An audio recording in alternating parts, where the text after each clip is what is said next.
L'association Santé Service est récemment devenue la Fondation Santé Service.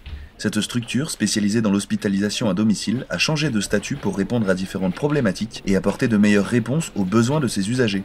L'objectif est effectivement d'obtenir des libéralités plus importantes, pouvoir faire des appels à dons, des appels à legs, plus importants que ce que nous pouvions faire précédemment.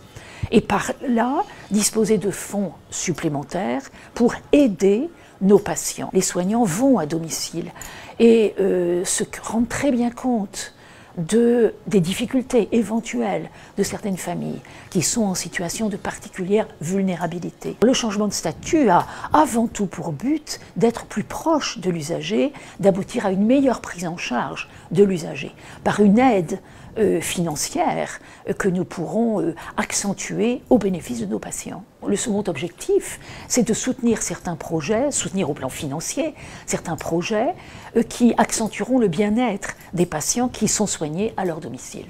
Je pense par exemple à un projet qui est déjà en cours, qui est celui de l'art-thérapie, c'est-à-dire introduire l'art au domicile de nos patients, l'art sous différentes formes.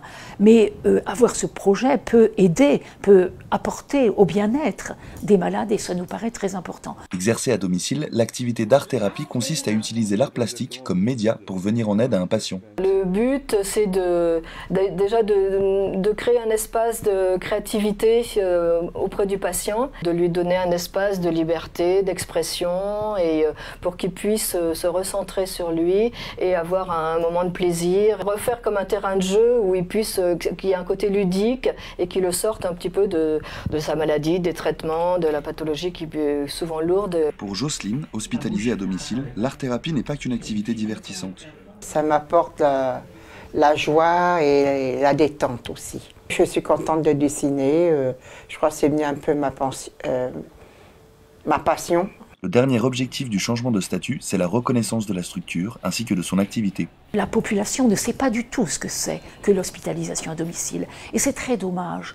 Et donc notre ancrage dans le temps, notre qualité juridique de fondation va nous permettre probablement d'avoir une notoriété, une aura plus importante et d'expliquer et de faire reconnaître. Grâce au changement de statut, des activités telles que l'art-thérapie pourront être pérennisées. Cette innovation présente donc des avantages pour la structure, mais aussi sur le terrain pour le bonheur et le bien-être des patients.